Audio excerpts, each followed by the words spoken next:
बिस्मिल्लाहिर्रहमानिर्रहीम, अस्सलाम वालेकुम dear students. I am Kaleem Khan. आज नए लेक्चर के साथ इस लेक्चर के अंदर हम डिस्कस करेंगे चैप्टर नंबर 4, उसकी रिव्यू एक्सरसाइज, चैप्टर नंबर 14 और चैप्टर नंबर 16 के कुछ क्वेश्चंस को हम डिस्कस करेंगे।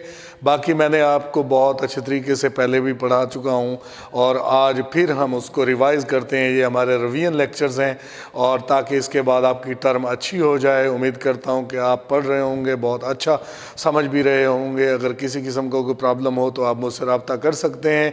आइए हम लेक्चर की तरफ आते हैं। लेक्चर हमारे पास है, इसमें एक्सरसाइज 4.4, इसमें क्वेश्चन नंबर 1 मैंने सिलेक्ट 5 का फर्स्ट पार्ट सेलेक्ट किया है। इसके अंदर क्या है, x की वैल्यू गिवन है, find x minus 1 over x और x minus 1 over x whole square.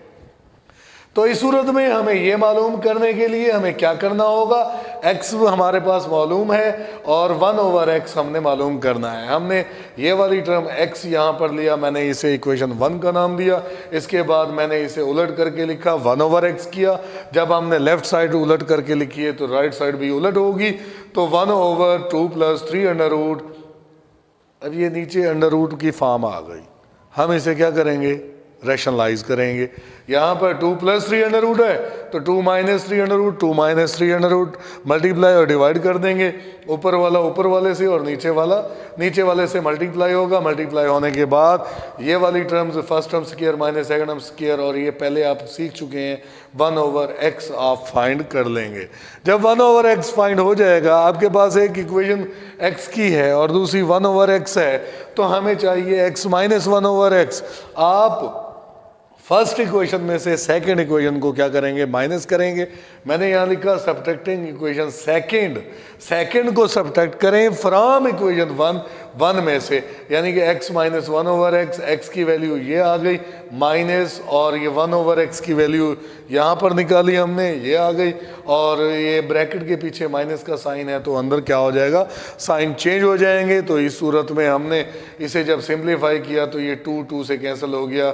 1 time 3 under root and 1 time 3 under root, 2 time 3 under root आता है। तो ये हमारे पास क्या आ गया, x माइनस 1 ओवर x। लेकिन हमारा दूसरा पार्ट क्या है, x minus 1 over x whole square. हमने उसी पार्ट का x minus 1 over x whole square लिया। वो क्या, वो हमारा आंसर क्या था, 2 इंटू 3 अंडर रूट। इसका भी होल स्क्वायर कर दिया, इसका भी होल स्क्वायर कर दिया, तो 2 का स्क्वायर 4 और 3 अंडर रूट स्क्वायर कैंसिल हो जाएंगे, तो 4 3 12।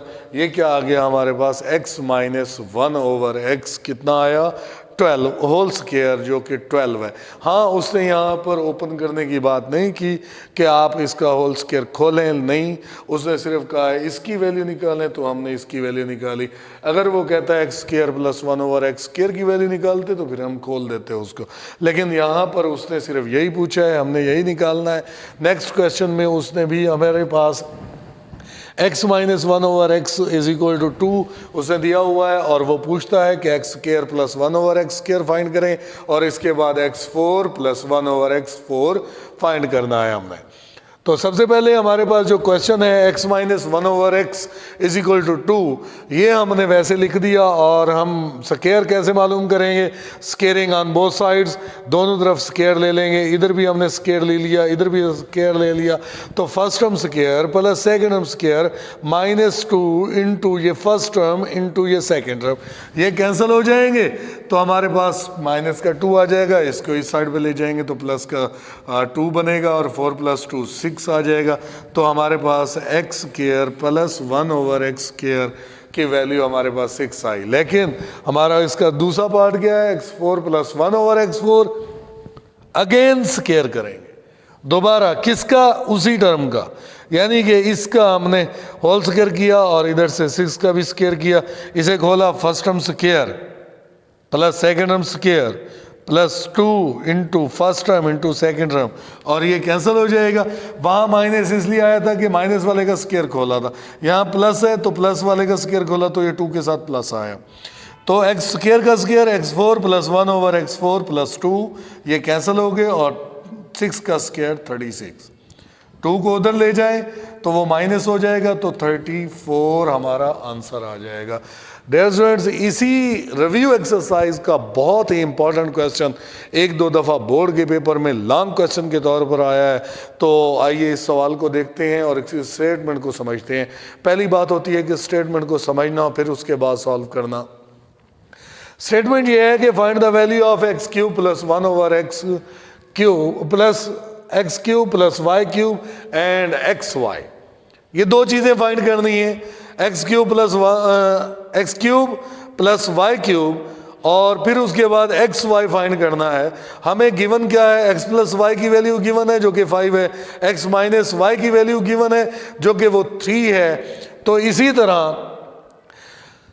इन दो चीज़ें होने की वजह से हम ये फाइंड करें मुमकिन नहीं है। हम पहले ये फाइंड करेंगे तो तब जाके हम ये इस वैल्यू को फाइंड कर पाएंगे। इसलिए हमें एक्स वाई फाइंड करने के लिए एक फार्मूला याद करें जो कि हमने पहले भी पढ़ा है। वो क्या है, 4xy is equal to X plus Y whole square minus X minus Y whole square, यानी कि 4 into first term into second term, first term plus second term whole square minus first term minus second term whole square आता है। तो इसी तरह यहाँ पर x plus Y की वैल्यू 5, x माइनस वाई की वैल्यू 3 पुट करें और उनका स्क्वायर लें तो ये बाकी बचता है 16 और इधर 4 था, 4 को इधर लाएंगे तो डिवाइड हो जाएगा। तो x y की वैल्यू क्या आई, यानी कि x y बराबर है 4। ये हमारे पास जब वैल्यू आ जाती है तो फिर हम दूसरी x cube plus Y cube को हम फाइंड कर सकते हैं। उसका फार्मूला क्या है, x plus Y whole cube is equal to x cube plus Y cube plus 3 into X Y into X plus Y. ये मैंने यहाँ पर फार्मूला पेस्ट किया है। हाँ, इसे और तरीके से भी किया जा सकता है कि x प्लस वाई की वैल्यू का आप होल क्यूब ले लें तो उस तरह भी कर सकते हैं। अगर डायरेक्ट फार्मूला लगाएं, फार्मूले से भी आप कर सकते हैं। यहाँ पर x प्लस वाई की वैल्यू 5 जो कि गिवन है हमने यहाँ पुट की, plus is equal to x cube plus Y cube ये मालूम करना है, प्लस 3 इंटू ये वाली वैल्यू 4 और इंटू 5, इनको मल्टीप्लाई करें 60 आता है और इसको क्यूब खोलें तो 125। इस 60 को इस साइड पे लाएं तो बाकी बचेगा हमारे पास 65, यानी कि x cube plus Y cube की वैल्यू क्या आई, 65। डियर स्टूडेंट्स, हमारे पास इसी सिलेबस के अंदर इस लेक्चर में चैप्टर नंबर 14 है और उसका क्वेश्चन नंबर 2 जो कि रिव्यू एक्सरसाइज में रिव्यू एक्सरसाइज का है। तो इधर मैं लिख देता हूँ रिव्यू एक्सरसाइज 14। इसमें उसने क्वेश्चन नंबर 2 क्या है, डिफाइन करें। कितनी चीज़ें हैं, 4 डेफिनेशंस हैं, इसको डिफाइन करें। बुक के अंदर आप वहाँ पर देख सकते हैं रिव्यू एक्सरसाइज के अंदर समरी के अंदर आखिर में 3 डेफिनेशन वो लिखी हुई हैं और चौथी डेफिनेशन जो है वो आपको 10 चैप्टर के अंदर पहले दूसरे पेज पर आपको मिल जाएगी। वो क्या है, पहली हमारे पास डेफिनेशन है ratio, comparison of 2 quantities, 2 quantities का कंपैरिजन करना कि एक क्वांटिटी दूसरी क्वांटिटी का कौन सा हिस्सा है, दैट इज रेशो। वो क्या कहलाता है, रेशो कहलाता है।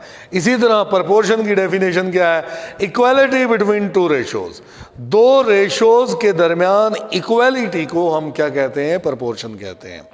और तीसरी हमारे पास डेफिनेशन है जो कि कांग्रुएंट ट्रायंगल 10वें चैप्टर के अंदर पहले दूसरे पेज पर, यानी कि पहले पेज के अगले पेज पर जो है ना 10 चैप्टर में वहाँ पर नीचे नीचे आखिर में लिखी हुई है डेफिनेशन। वो क्या है, congruent triangles, if 2 triangles are said to be congruent if there exists a corresponding between sides and angles। 2 sides और एंगल्स के दरमियान कोरस्पॉन्डिंग एक ट्राइंगल की अगर कॉन्ग्रुएंट हो और दूसरी ट्राइंगल की कॉन्ग्रुएंट हो, then the triangles are congruent, वो ट्राइंगल्स क्या होंगी, कॉन्ग्रुएंट कहलाएंगी। और इसी तरह हमारे पास सिमिलर ट्राइंगल की डेफिनेशन है यहाँ पर। वो क्या है, if 2 triangle are said to be similar if they equiangular, यानी कि उनके इक्वल एंगल होने चाहिए, एंड साइड्स आर प्रोपोर्शनल, और उनकी साइड्स क्या हों, प्रोपोर्शनल हों। ये तो थी डेफिनेशंस 14वें चैप्टर की यानी 14 चैप्टर की। इसी तरह हम आते हैं चैप्टर नंबर 16 में, वो भी रिव्यू एक्सरसाइज 16 में हमारे पास क्वेश्चन जो कि 2 हमने मेंशन किया है इसमें, वो कहता है find the area of the following figures. इन जो दी गई है फिगर्स, इनका आपने एरिया फाइंड करना है। वहाँ 4 पार्ट हैं, मैंने यहाँ पर 2 पार्ट सेलेक्ट किए हैं। पहला पार्ट ये कि एक फिगर दी गई है और मुझे लग रहा है कि ये एक रेक्टेंगल है, इसके तमाम एंगल जो है ना वो 90 डिग्री के हैं और एक साइड जो है 6 सेंटीमीटर, दूसरी साइड 3 सेंटीमीटर की, और इसका हमने एरिया फाइंड करना है। और आपको पता होना चाहिए कि रेक्टेंगल के एरिया के लिए क्या हम फार्मूला यूज़ करते हैं, लेंथ मल्टीप्लाइड बाय विड्थ। अब लेंथ मल्टीप्लाइड बाय विड्थ हमने फार्मूला लगाया और लेंथ हमारे पास 6 है और उसकी विड्थ क्या है, 3 है। 6 3 दा 18 सेंटीमीटर स्क्वायर, क्योंकि ये सेंटीमीटर में था, एरिया हमेशा स्क्वायर यूनिट में लिखा जाता है। यहाँ पर यूनिट क्या सेंटीमीटर है लेंथ का, और विड्थ का भी यूनिट जो है ना वो सेंटीमीटर है, तो उसका जो एरिया होगा स्क्वायर यूनिट में यानी कि सेंटीमीटर स्क्वायर को होगा। और इसी तरह हमारे पास ये 4th पार्ट है, एक दफ़ा बोर्ड के पेपर में भी आया है।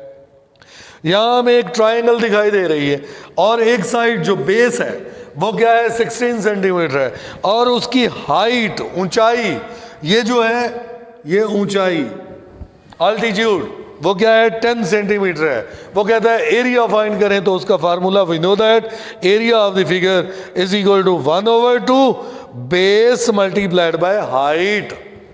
बेस मल्टीप्लाइड बाय हाइट, जिसे हम अल्टीट्यूड भी कहते हैं। बेस क्या है 16, अल्टीट्यूड क्या है यानी हाइट वो 10। आप ये 2 8 दा 16, 8 मल्टीप्लाइड बाय 10 80 सेंटीमीटर स्क्वायर यानी कि एरिया स्क्वायर यूनिट में लिखा जाता है। डियर स्टूडेंट्स, उम्मीद करता हूँ कि आपका ये लेक्चर आपको समझ आया होगा। अब आपने तमाम वीडियो लेक्चर आपने सुन लिए और इसके बाद आपका टर्म का एग्ज़ाम होना है। आप अच्छी तैयारी कीजिएगा, बेहतरीन तरीके से आपने प्रैक्टिस करनी है। अगर किसी किस्म का फिर भी कोई मसला हो तो आप मुझसे रब्ता कर सकते हैं। बाकी इंशाअल्लाह फिर मिलेंगे। अस्सलाम वालेकुम।